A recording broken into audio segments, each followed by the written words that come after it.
الحمد لله نحمده ونستعينه ونستغفره ونعوذ بالله من شرور أنفسنا ومن سيئات أعمالنا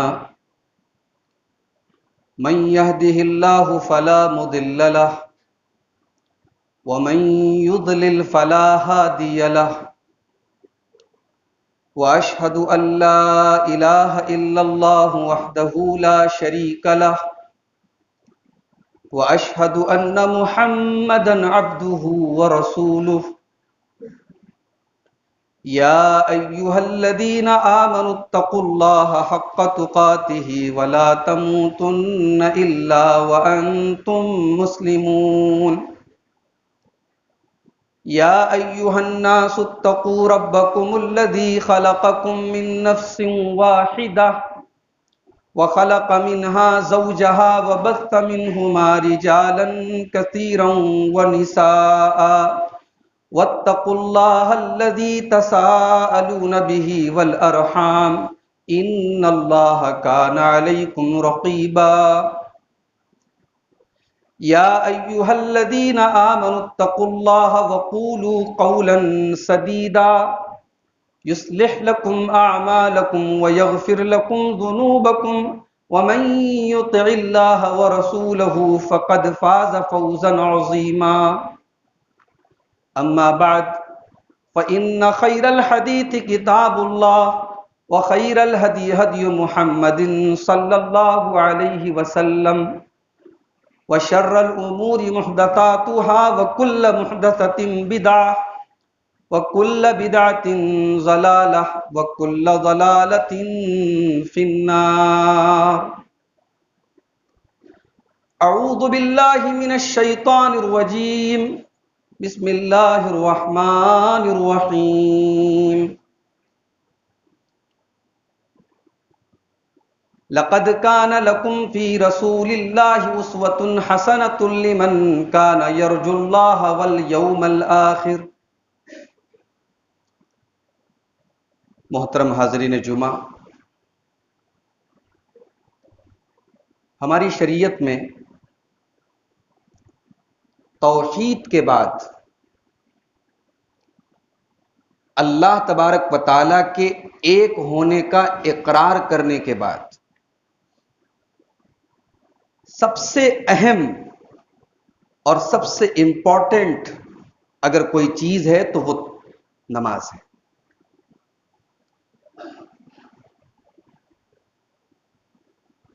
ہمیں سے بہت سارے لوگ الحمدللہ نماز کے پابند ہیں اور ایک مدت سے نماز پڑھتے چلے آ رہے ہیں، لیکن کیا کبھی ہم نے اس بات پر غور کیا کہ ہم جو نماز پڑھ رہے ہیں کیا یہ نماز اللہ کے رسول صلی اللہ علیہ وسلم کے طریقے کے مطابق ہے؟ اس منبر سے درجنوں تقریریں ہوئی ہیں نماز کے طریقے پر، نماز میں ہونے والی لاپرواہیوں پر، نماز میں ہونے والی غلطیوں پر، مگر ہم نے جو ایک عادت بن گئی ہے ہماری، ہم جیسے رکوع کرتے چلے آئے ویسے ہی رکوع کر رہے ہیں، جیسے ہمارا سجدہ کرنے کا طریقہ جس کی ہمیں عادت بن گئی ہے ہم اسی طریقے سے سجدہ کر رہے ہیں۔ اب آپ غور کریں کہ ہم نے پوری زندگی نماز پڑھ کے گزار لی، اور اللہ نہ کرے کل ہم جب قیامت کے دن اللہ کی بارگاہ میں ہماری نیکیاں جب اللہ کی بارگاہ میں پیش کی جائیں اور اللہ تعالیٰ ہم سے یہ کہے کہ میرے بندے تو نے جو نماز پڑھی ہے تیری نماز میں تو قدم قدم پہ رسول کی سنت کی خلاف ورزی ہے، نہ تیرا رکوع صحیح ہے، نہ تیرا سجدہ صحیح ہے، نہ تیری سب بندی صحیح ہے، نہ تیرا تشہد صحیح ہے، تیری نماز ہمارے یہاں مانی نہیں جائے گی۔ اس وقت ہمیں اور آپ کو کتنا ملال ہوگا۔ بھائی جو آدمی نماز نہیں پڑھتا تھا اس کی کیٹیگری میں ہم کھڑے ہو جائیں گے، ہم پڑھ کر کے محنت کر کے نیکی کر کے بھی ہمیں اس کا ثواب نہ ملے، اس سے بڑھ کے بدنصیبی کیا ہو؟ تو اسلام کے اندر توحید کے بعد جو سب سے عظیم عبادت ہے وہ نماز ہے، اور یہ نماز رسول کے طریقے کے مطابق ہونی چاہیے۔ صحیح بخاری اور صحیح مسلم کی وہ حدیث ہمارے یہاں بچے بچے کو یاد ہے، سلو کما رأیتمونی اصلی، اللہ کے رسول صلی اللہ علیہ وسلم فرمایا نماز ویسے پڑھو جیسے اپنے رسول کو پڑھتے ہوئے تم نے دیکھا ہے۔ اور رسول کا یہ کہنا کہ نماز ویسے پڑھو جیسے مجھے پڑھتے ہوئے دیکھ رہے ہو، رسول کا یہ کہنا اس بات کی دلیل ہے کہ رسول اکرم کی نماز کا پورا طریقہ قیامت تک محفوظ رہے گا، اس لیے کہ اگر نبی کی نماز کا طریقہ محفوظ نہیں رہے گا تو پھر نبی کے فرمانے کا کوئی مطلب ہی نہیں ہے کہ نماز ویسے پڑھو جیسے مجھے پڑھتے ہوئے۔ صحیح بخاری کی وہ حدیث بھی اپنے سامنے رکھیں، حضرت حذیفہ بڑے مشہور صحابی ہیں، انہوں نے ایک آدمی کو دیکھا وہ نماز پڑھ رہا ہے اور اس کا رکوع صحیح نہیں ہے، اس کا سجدہ صحیح نہیں ہے۔ حضرت حذیفہ نے جب اس نے سلام پھیر لیا اس کو اپنے پاس بلایا، حضرت حذیفہ نے یہ نہیں کہا تیرا رکوع صحیح نہیں، حضرت حذیفہ نے یہ نہیں کہا تیرا سجدہ صحیح نہیں ہے، حضرت حذیفہ نے کہا ما صلیتا، تیری نماز ہی صحیح نہیں ہے، تو نے نماز پڑھی ہی نہیں۔ اور آگے بڑا خطرناک جملہ ارشاد فرمایا، حضرت حذیفہ یہ اللہ کے رسول کے وہ صحابی ہیں جنہیں اللہ کے رسول صلی اللہ علیہ وسلم بڑی راز کی باتیں بتاتے تھے، منافقوں کے نام اللہ کے رسول نے ان کو بتائے تھے۔ حضرت حذیفہ خود کہتے ہیں کہ لوگ عام طور سے اللہ کے رسول سے خیر کے بارے میں پوچھتے تھے، میں شر کے بارے میں پوچھتا تھا، میں پوچھتا تھا اللہ کے رسول آپ کے بعد برا کیا ہونے والا ہے، لوگ اچھے کے بارے میں پوچھتے تھے، میں برے کے بارے میں پوچھتا تھا تاکہ برے سے بچ سکوں، فتنے سے بچ سکوں۔ تو حضرت حذیفہ نے اس آدمی سے کہا لو مت علی غیر سنت محمد صلی اللہ علیہ وسلم، یہ جو تو نے نماز پڑھی ہے تیرا رکوع صحیح نہیں ہے، تیرا سجدہ صحیح نہیں ہے، اگر اسی طریقے پر تو مر گیا تو تیری موت رسول کے طریقے پر نہیں ہوگی، رسول کی سنت پر نہیں۔ بڑا خطرناک معاملہ ہے میرے بھائی۔ میں چاہتا ہوں کہ آج کے خطبہ جمعہ میں، مختصر سا وقت ہوتا ہے خطبہ جمعہ کا، نماز میں پائی جانے والی جو چند لاپرواہیاں ہمارے ہاں ہیں، جو چند بڑی بڑی غلطیاں ہیں، میں اس کی طرف آپ کو تھوڑا سا بس اشارہ کرتا ہوا آگے بڑھتا چلوں۔ نماز کے پہلے نمبر آتا ہے وضو کا۔ بھئی وضو کے بغیر نماز صحیح نہیں ہے، اور وضو اگر صحیح نہیں ہے تو نماز بھی صحیح نہیں ہے۔ وضو میں بہت سارے لوگ ہاتھوں کو دھل رہے ہیں اور کہنی جو ہے وہ ان کی سوکھی ہوئی ہے۔ یاد رکھیں آپ کہ وضو میں ہاتھوں کو کہنیوں سمیت دھلنا ہے، کہنی بھی آپ کی بھیگی ہونی چاہیے، پانی کہنی تک بھی پہنچنا چاہیے۔ آپ نے پوری کہنی دھل لی اور کہنی کے پاس کا جو حصہ ہے وہ سوکھا ہے، آپ کا وضو صحیح نہیں ہے۔ بعض لوگ سر کا مسح کرتے ہیں، اب چونکہ ہمارے ہاں بال رکھنے اور بال کی اسٹائل بھی طرح طرح کی ہوتی ہے، تو وہ سر کا مسح کرتے ہیں تو وہ آگے سے پیچھے تو لے کے جاتے ہیں، پیچھے سے آگے لے کے نہیں آتے۔ پیچھے سے آگے لانے میں خطرہ یہ ہے کہ ان کا جو ہے ہیئر اسٹائل خراب ہو جائے گا، بال بگڑ جائے گا۔ بھائی آپ اپنے ہیئر اسٹائل کے چکر میں وضو کا جنازہ نکال رہے ہیں۔ اللہ کے رسول کی سنت ہے کہ سر کے مسح میں سر کے آگے سے لے کر کے پیچھے گدی تک لے کے جایا جائے، پھر گدی سے واپس ہاتھ کو لے کے آیا جائے، یہ طریقہ ہے رسول کا۔ پیر آپ دھل رہے ہیں، جلدی جلدی آپ نے پیر دھل لیا، پیچھے ایڑی کے پاس کا حصہ سوکھا ہوا ہے۔ اللہ کے رسول صلی اللہ علیہ وسلم نے صحابہ سے کہا ویل للعقاب من النار، جن کی ایڑیاں سوکھی ہوں گی وہ قیامت کے دن جہنم میں وہ ایڑیاں جائیں گی، یعنی وہ بغیر وضو کے نماز پڑھتے چلے آئے، ان کا وضو ہی نہیں ہوا جن کی ایڑی سوکھی رہے گی۔ تو وضو برابر کریں، آپ صحیح کریں۔ وضو کر لیا آپ نے، مسجد میں آپ آئے، اتفاق سے جماعت کھڑی ہو چکی ہے یا کھڑی ہونے والی ہے، آپ مسجد کے دروازے پر ہیں، آپ نے دیکھا جماعت کھڑی ہو گئی ہے، اب آپ دوڑ کے آنے لگے، جلدی جلدی آنے لگے، یہ طریقہ بھی رسول کی سنت کے خلاف ہے۔ صحیح بخاری کی حدیث ہے، اللہ کے رسول صلی اللہ علیہ وسلم فرمایا اذا سمعتم الاقامہ، جب اقامت سنو، فاتو الی الصلاۃ، تو نماز کی طرف، فمشوا الی الصلاۃ، نماز کی طرف چل کے آؤ، دوڑ کے نہیں، چل کے آؤ۔ وعلیکم بالسکینۃ والوقار، اور سکون اور اطمینان کے ساتھ نماز کی طرف بڑھو۔ فما ادرکتم فصلوا، جتنی نماز ملے پڑھ لو، وما فاتکم فاتموا، جو چھوٹ جائے پوری کر لو۔ کبھی کبھی ایسا ہوتا ہے ایک رکعت ہمیں لگتا ہے بھئی امام صاحب والتین والزیتون پڑھا رہے ہیں اور آخری آیت پر پہنچے تو ہم دھما دم دوڑ کے چلے آتے ہیں، سنت کے خلاف ہے یہ طریقہ۔ وقار اور سکون کے ساتھ آپ امام کے ساتھ شامل ہو۔ جماعت کھڑی ہو رہی ہے، سب بندی ہو رہی ہے، اب سب میں ہمارے یہاں کیا طریقہ ہے کہ پیر کی جو چھوٹی والی انگلی ہے وہ لوگ ملاتے ہیں. بھائی یہ کہاں سے آیا؟ کوئی ایک حدیث ایسی نہیں ہے کہ پیر کی چھوٹی انگلی ملائی جائے. حضرت ابو مسعود انصاری رضی اللہ تعالیٰ عنہ کہتے ہیں، صحیح مسلم کی روایت، کہ اللہ کے رسول صلی اللہ علیہ وسلم ہمارے کندھے پکڑ پکڑ کے ملاتے تھے.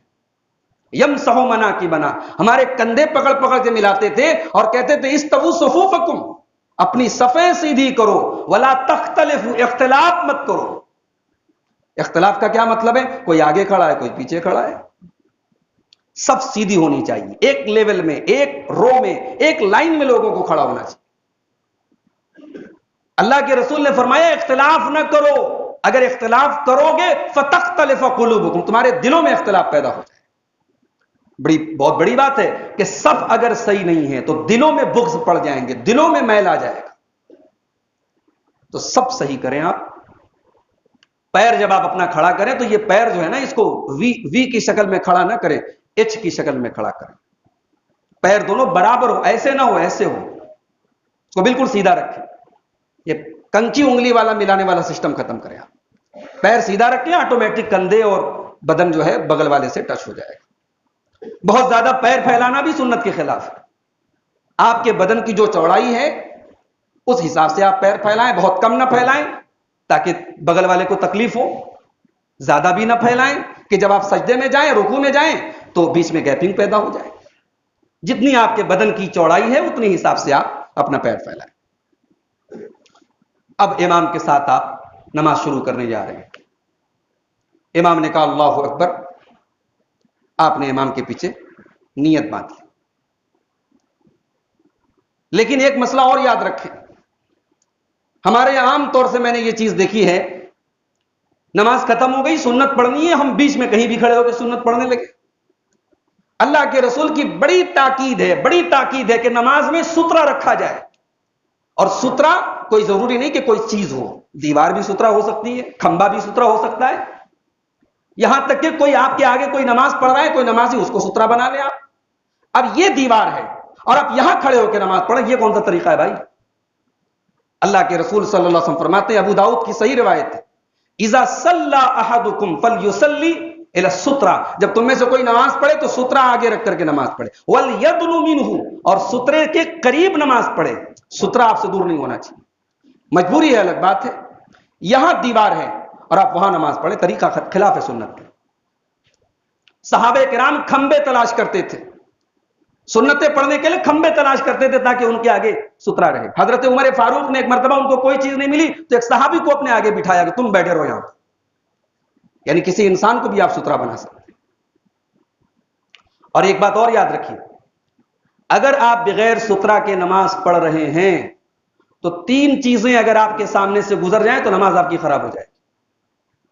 صحیح مسلم کی روایت ہے، اللہ کے رسول صلی اللہ علیہ وسلم فرماتے ہیں، یقطع صلاۃ المرء المسلم، مسلمان کی نماز کو توڑ دے گی، اذا لم یکن بین یدیہ مثل مؤخرۃ الرحل، اگر نمازی کے آگے اونٹ کے کجاوے کی پیچھے کی لکڑی کے برابر کوئی سامان نہ ہو. اونٹ کے کجاوے کی پیچھے کی لکڑی ایک ہاتھ کے برابر ہوتی ہے. اسی لیے علماء کہتے ہیں کہ سترے کی ہائٹ کم سے کم ایک ہاتھ ہونی چاہیے. ایک ہاتھ کا مطلب یہ آپ کی انگلی سے لے کر کے کہنی تک کا جو حصہ ہے، ایک ہاتھ، اتنا اونچا کم سے کم سترا ہونا چاہیے. گھروں میں عورتیں کبھی کبھی میں نے دیکھا ہے کہ وہ گلاس رکھ دیتی ہیں، کوئی چھوٹی سی ڈلیا رکھ دیتی، غلط ہے یہ.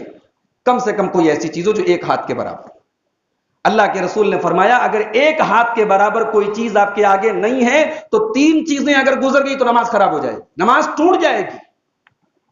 کون سی تین چیزیں ہیں؟ المرأۃ، بالغ عورت، چھوٹی بچی گزر جائے مسئلہ نہیں ہے، بالغ عورت، جوان عورت اگر آپ کے سامنے سے گزر گئی اور سترا نہیں ہے، نماز آپ کی باطل ہو جائے. والحمار، اور گدھا اگر آپ کے سامنے سے گزر جائے. والکلب الاسود، اور کالا کتا اگر سامنے سے گزر جائے، یہ تین چیزیں گزر جائیں تو نماز باطل ہو جائے. تو سترا اللہ کے رسول کی بڑی تاکیدی سنت ہے. مسجد میں نماز پڑھیں، گھر میں نماز پڑھیں، جہاں بھی نماز پڑھیں، اس بات کا خیال رکھیں کہ آپ کے آگے سترا ہو، دیوار ہو، کھمبا ہو، کوئی چیز ہو.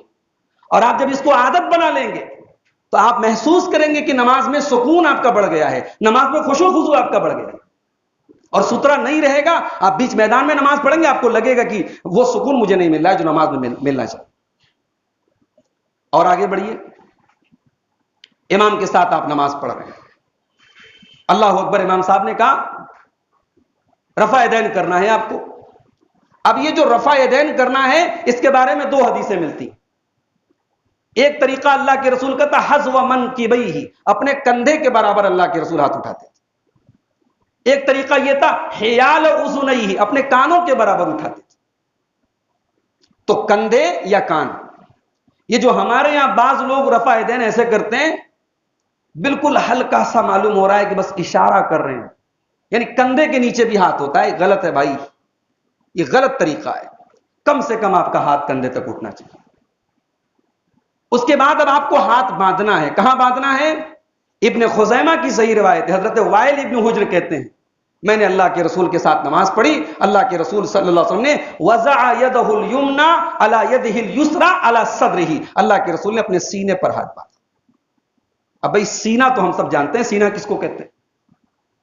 اب پیٹ کو تو سینہ نہیں کہہ سکتے نا، ہمارے یہاں بعض لوگ پیٹ پر ہاتھ باندھتے ہیں، بعض لوگوں کو دیکھا کہ بہت اونچا ہاتھ باندھتے ہیں۔ یہ دونوں طریقے غلط ہیں۔ سینہ جس کو ہم سینہ مانتے ہیں، سینہ سمجھتے ہیں، سینے پر ہاتھ باندھتے ہیں۔ پیٹ پر ہاتھ باندھ رہے ہیں سنت کے خلاف ہے، بہت اوپر ہاتھ باندھ رہے ہیں یہ بھی صحیح نہیں ہے۔ سینے پر ہاتھ باندھے، یہ اللہ کے رسول کی سنت ہے۔ اس کے بعد آپ نماز میں شامل ہوئے۔ دعائے ثنا چاہے آپ اللہم باعث بینی والی پڑھ لیں، چاہے سبحانک اللہم و بحمدک والی پڑھ لیں، دونوں پڑھ سکتے ہیں۔ اللہم باعث بینی پڑھنا زیادہ بہتر ہے، اگر آپ کو یاد ہے اس کو پڑھ لیں۔ اس کے بعد آپ سورۃ الفاتحہ پڑھیں۔ سورۃ الفاتحہ پڑھنا ضروری ہے، نماز کا رکن ہے، اس کے بغیر نماز نہیں ہے۔ آپ اکیلے پڑھیں تب بھی، امام کے پیچھے پڑھیں تب بھی، فرض پڑھیں تب بھی، نفل پڑھیں تب بھی، پہلی رکعت ہو تب بھی، تیسری رکعت ہو تب بھی، نماز کی ہر رکعت میں سورہ فاتحہ ضرور۔ لا صلاۃ لمن لم یقرأ بفاتحۃ الکتاب، صحیح بخاری اور صحیح مسلم کی حدیث سے اللہ کے نبی نے فرمایا بغیر سورہ فاتحہ کے نماز نہیں۔ امام کے پیچھے پڑھنے کی دلیل بھی موجود ہے، ابو داؤد کے اندر حضرت عبادہ ابن صامت کی حدیث ہے، فجر کی نماز میں صحابہ اللہ کے رسول کے پیچھے قرات کر رہے تھے، اللہ کے رسول نے فرمایا لا تفعلوا، امام کے پیچھے کچھ مت پڑھو الا بفاتحۃ الکتاب، سوائے سورہ فاتحہ کے، فانہ لا صلاۃ بدون ہی، بغیر سورہ فاتحہ کے نماز نہیں ہے۔ کبھی اگر آپ تاخیر سے آئے، امام نماز پڑھا رہا ہے، امام سورہ فاتحہ پڑھ رہا ہے یا پڑھ چکا ہے، کوئی دوسری سورت پڑھ رہا ہے، اب آپ آ کر کے دعائے ثنا آپ نہ بھی پڑھیں تو چلے گا، بلکہ ایسے موقع پر نہ ہی پڑھیں۔ دعائے ثنا پڑھنا یہ فرض اور واجب نہیں ہے، لیکن سورۃ الفاتحہ پڑھنا فرض ہے۔ اب پتہ لگا کہ آپ دعائے ثنا پڑھ رہے ہیں، اس کے بعد آپ سورہ فاتحہ پڑھیں، تب سے امام صاحب رکوع میں چلے گئے، پھر آپ جلدی جلدی سورہ فاتحہ پڑھ رہے ہیں۔ کبھی کبھی ایسا بھی ہوتا ہے کہ سورہ فاتحہ جب تک آپ پڑھ کر کے رکوع میں گئے تب سے امام نے سمیع اللہ لمن حمیدہ کہہ دیا۔ تو بھائی امام کی اقتداء بھی تو ضروری ہے، امام کے ساتھ آپ کو رکوع ملنا چاہیے۔ یہ طریقہ صحیح نہیں ہے کہ امام صاحب رکوع میں اور آپ کھڑے ہو کے سورہ فاتحہ پڑھیں۔ تو سورہ فاتحہ اس کو پڑھنا ضروری ہے، اگر آپ بیچ میں آئیں تو پہلے سورہ فاتحہ پڑھ لیں، دعائے ثنا نہیں بھی پڑھیں گے تو چلے گا۔ اور نماز میں اطمینان پیدا کریں، رکوع اطمینان سے کریں، سجدہ اطمینان سے کریں، دونوں سجدوں کے درمیان اطمینان سے بیٹھیں۔ اللہ کے رسول کی نماز اطمینان والی ہوتی تھی، اور یہ اطمینان سے نماز پڑھنا یہ ضروری ہے، اس کے بغیر نماز ہی نہیں ہوتی۔ بہت مشہور حدیث ہے اللہ کے رسول کی، بخاری میں بھی ہے، مسلم میں بھی ہے، ابو داؤد میں بھی ہے، ترمذی میں بھی ہے، نسائی میں بھی ہے، ابن ماجہ میں بھی ہے، مسند احمد میں بھی، حدیث کی تقریباً تمام کتابوں میں یہ حدیث موجود ہے۔ ایک صحابی آئے، انہوں نے نماز پڑھی، اللہ کے رسول کو سلام کیا، آپ نے سلام کا جواب دیا، آپ نے کہا واپس جاؤ پھر سے نماز پڑھو، تم نے نماز نہیں پڑھی۔ صحابی دوبارہ گئے، پھر سے نماز پڑھی، پھر آ کر کے سلام کیا، نبی نے کہا ارجع فصلی فانک لم تصلی، جاؤ پھر سے نماز پڑھو، تمہاری نماز نہیں ہوئی۔ صحابی نے 3 بار ایسا کیا، اس کے بعد کہا یا رسول اللہ آپ بتا دیں، اس سے اچھی نماز میں نہیں پڑھ سکتا، مجھے نہیں معلوم چل رہا ہے کہ میری غلطی کہاں ہے۔ اللہ کے رسول نے اب جو نماز کا طریقہ بتایا، اس میں جس چیز پر اللہ کے نبی نے سب سے زیادہ فوکس کیا، آپ نے کہا جب تم رکوع میں جاؤ تو اطمینان سے رکوع کرو، رکوع سے کھڑے ہو تو اطمینان سے کھڑے ہو جاؤ، سجدے میں جاؤ تو اطمینان سے سجدہ کرو۔ پوری نماز میں یہی اطمینان اور سارے ارکان اپنی جگہ صحیح صحیح ادا ہو۔ بلکہ بخاری کی ایک حدیث میں تو حضرت عائشہ فرماتی ہیں کہ اللہ کے رسول صلی اللہ علیہ وسلم جب رکوع سے اٹھتے تھے تو اتنی دیر تک آپ کھڑے رہتے تھے کہ بدن کی ساری ہڈیاں اپنی جگہ پہنچ جائیں۔ تو یہ جو ہمارے یہاں بعض لوگوں کا طریقہ ہے کہ وہ دو منٹ میں 3-4 رکعت پڑھ لیتے، غلط طریقہ ہے بھائی، یہ سنت کے خلاف ہے۔ امید ہے کہ ایسی نماز اللہ کے یہاں قبول نہیں ہوگی۔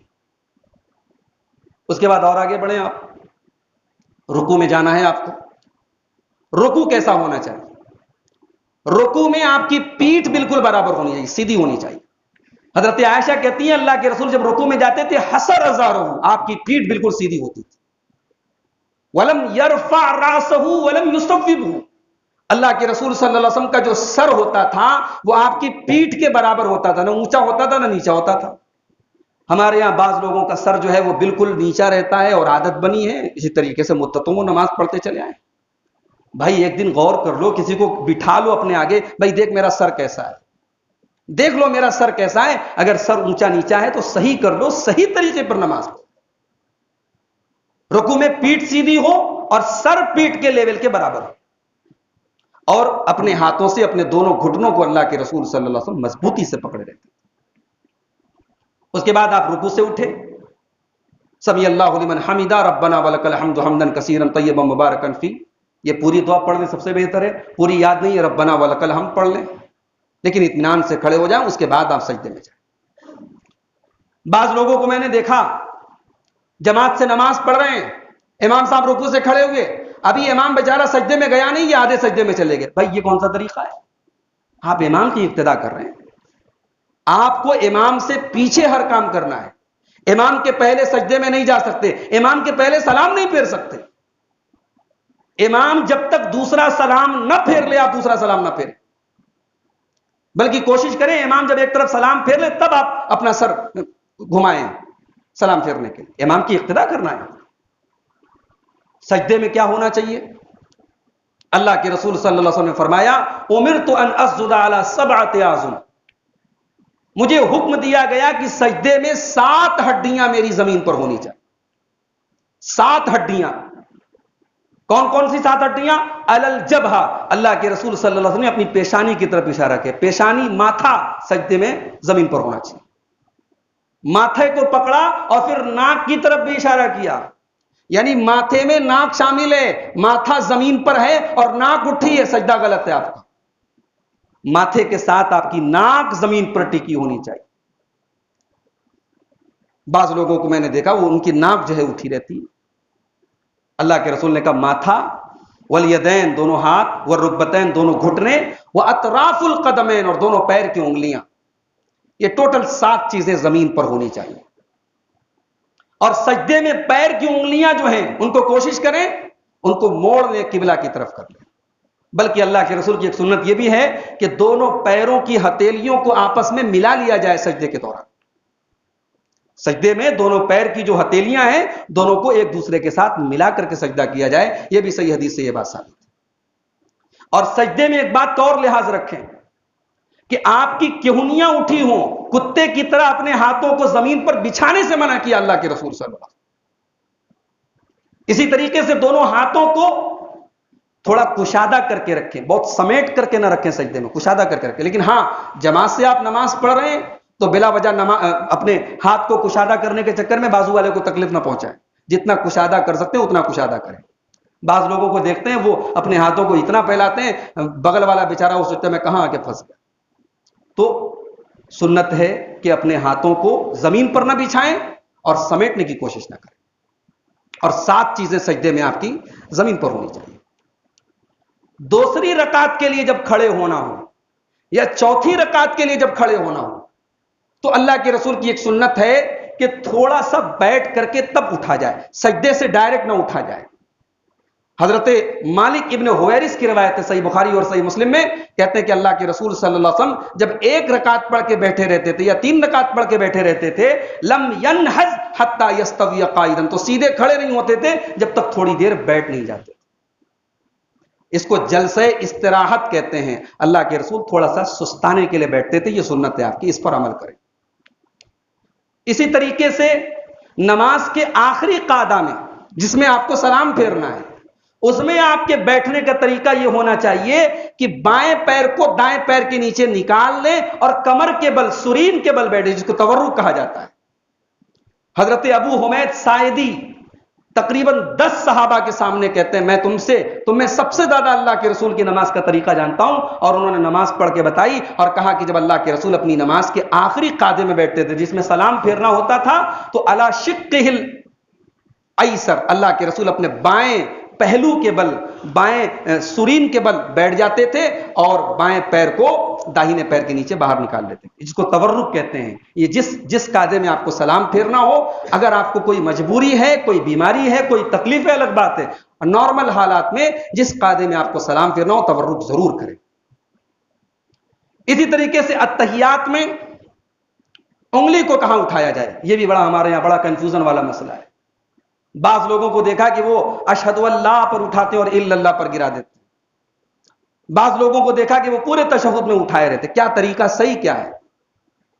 حضرت وائل ابن حجر کہتے ہیں، سنن نسائی کی صحیح روایت ہے کہ اللہ کے رسول صلی اللہ علیہ وسلم تشہد میں جب بیٹھتے تھے تو اپنی انگلی کو، یہ جو سبابہ انگلی ہے، انگوٹھے کے بغل والی انگلی ہے، اس کو آپ اٹھاتے تھے، یدعو بہا، اور اس کے ذریعے آپ دعا کرتے تھے۔ یہ دعا کا طریقہ تھا اللہ کے رسول کا، اس کا لا الہ الا اللہ سے کوئی تعلق ہی نہیں ہے، یہ تشہد میں دعا کے لیے اٹھائی جاتی ہے انگلی۔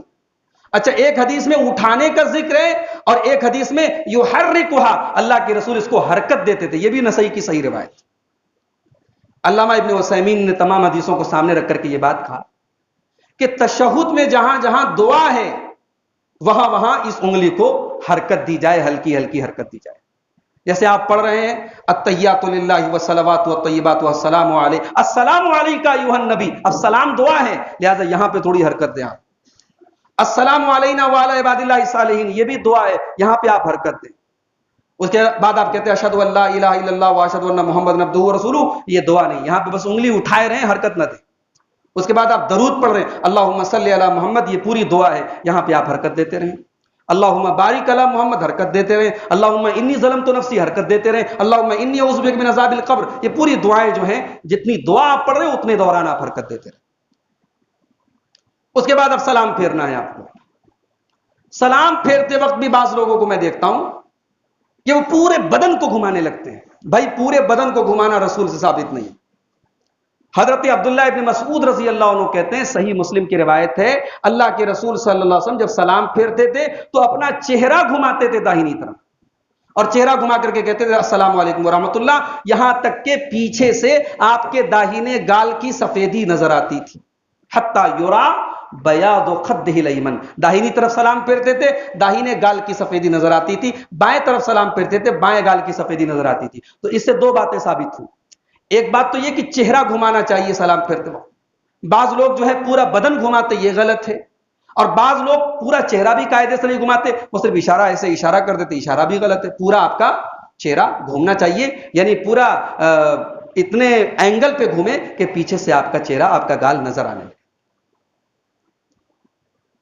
یہاں ایک بات اور یاد رکھیں آپ، جس آدمی کی نماز چھوٹی ہے، اب وہ اگر نماز میں شامل ہونے آیا ہے تو ایک طریقہ ہم نے اپنے یہاں یہ دیکھا کہ وہ امام جس پوزیشن میں بھی ہو، جس کی نماز چھوٹی ہوتی ہے وہ پہلے آ کر کے نیت باندھتا ہے، ہاتھ باندھتا ہے۔ یہ بھی سنت سے یہ چیز ثابت نہیں ہوئی۔ اگر واقعی میں امام صاحب نے بھی ہاتھ باندھا ہوا ہے، قرات کر رہے ہیں، تو ٹھیک ہے، آپ آئیں، امام صاحب اللہ اکبر کہہ کے رفع یدین کر کے آپ ہاتھ باندھ دیں۔ مگر امام اگر رکوع میں ہے، امام اگر سجدے میں ہے، امام اگر تشہد میں ہے، تو بس آپ کو سمپل یہ کرنا ہے، اللہ اکبر کہنا ہے اور رفع یدین کرنا ہے، اور پھر امام جس پوزیشن میں ہے اس پوزیشن میں چلے جانا۔ ٹھیک ہے؟ ایک چیز اور یاد رکھیں، آپ نماز میں آئے، امام صاحب کی تیسری رکعت ہے، امام صاحب کی دوسری رکعت ہے، اب ایک سوال پیدا ہوتا ہے کہ سلام پھیرنے کے بعد ہم اپنی نماز کو کیسے پورا کریں؟ تو سمپل طریقہ یاد رکھیں، اور دلیل کی روشنی میں یہی زیادہ راجح اور بہتر ہے کہ آپ جب آئے ہیں تو امام کی چاہے وہ تیسری رکعت ہو، چاہے وہ چوتھی رکعت ہو، وہ آپ کی پہلی رکعت۔ اب مثال کے طور پر آپ مغرب میں آئے، اور مغرب میں جب آپ آئے تو امام صاحب وہ تیسری رکعت پڑھ رہے تھے، تو وہ آپ کی پہلی ہے۔